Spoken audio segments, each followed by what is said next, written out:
Well, President Trump confirming the deployment of 2 nuclear submarines in response to escalating tensions between the United States and Russia. Here's what the president said last night.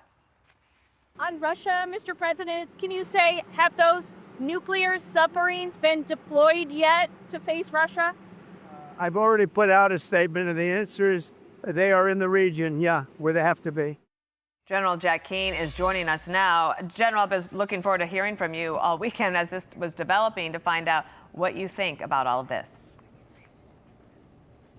Well, Putin, in this case, Medvedev, who's his deputy chairman of his Security Council, he was a stand-in president for him during 2008 to 2012, and he uses him kind of as a spokesperson to express his views. And what Medvedev did here to precipitate the president's actions, it once again brandished the threat of nuclear weapons use. And believe me, this is a part of their instrument of national power. They use psychological warfare is how I would describe it. And they were quite successful in the Biden administration because as a result of threatening the use of tactical nuclear weapons, Biden restricted the use of our weapons. He held them back, long-range missiles, tanks, F-16s, to name a few. The Europeans were onto it, and they realized that this was a bluff, and we should stop submitting to that bluff and changing our behavior. And they forced the Biden administration to provide those items I just suggested. The Europeans, that is, because they were, in a sense, calling the Russians bluff. The president has heard this, and he wants them to know unequivocally that he's in charge here. He's not going to submit to this kind of intimidation and coercion and psychological warfare. And that is the message he is sending by announcing the deployment of 2 nuclear-powered submarines. By the way, all of our submarines are nuclear-powered. 14 of them carry nuclear ballistic missiles as part of our strategic triad arsenal.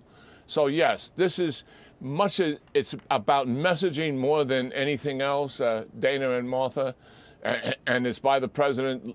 I am not going to submit to this kind of intimidation. There was also an exchange last night between President Trump and a reporter about Russia and how they might be able to avoid sanctions. Watch it. Did you say what Steve Witkoff's message will be to the Russians? Is there anything they can do to avoid sanctions at this point? Yeah, get a deal where people stop getting killed. We stopped a lot of wars. This is the one we seem to be, this should be the easiest to stop, and it's not. And Zelensky out of Ukraine, his top advisor talked about this, and he said that the economy geared for war cannot withstand the pressure and is holding on only through the sale of energy resources. It is possible to strangle the Russian economy with secondary tariffs proposed in the USA. Obviously, President Trump will make his own decision on that, but do you think that that could help? Because President Putin seems to be able to withstand a lot of pain. If his people are hurting, it doesn't seem to bother him that much.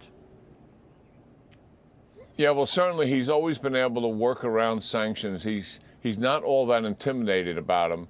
But the combination of tariffs and sanctions, and the kind of sanctions we're talking about here, is really going after the major buyers of Russian oil. And that, you know, we know for a fact that Russia is a one commodity economy, oil and gas. And you go after China, India, Venezuela, Brazil, other countries that are purchasing this oil, it will definitely have some impact. It won't have an immediate impact, but it will have impact. And their economy is already struggling with very, very high inflation, devaluation of the ruble. The Russian people, though, overwhelmingly, the majority of them still support this war despite 41 months. And it has to do with how Putin characterizes it. He's talking about the United States and the West encroaching on Russia, wanting to deny Russia their sovereignty and their ability to exist as a nation. That's how he portrays this war on state television, day in and day out, day in and day out. And he avoids getting conscripts or new recruits from the western part of Russia. He gets them from central and eastern Russia. And if there is a death as a result of one of these soldiers being killed, they pay them the equivalent of $150,000, which is really quite stunning, given the Russian economy. So the people are still supporting Putin. Putin knows that. And the reality is here, these sanctions will take its toll on the people and the economy once they're enforced. All right, so much happening, and it's another Monday that we start off with you, and we appreciate that. General Jack Keane, thank you. I'm Steve Doocy. I'm Brian Kilmeade. And I'm Ainsley Earhart. And click here to subscribe to the Fox News YouTube page to catch our hottest interviews and most compelling analysis.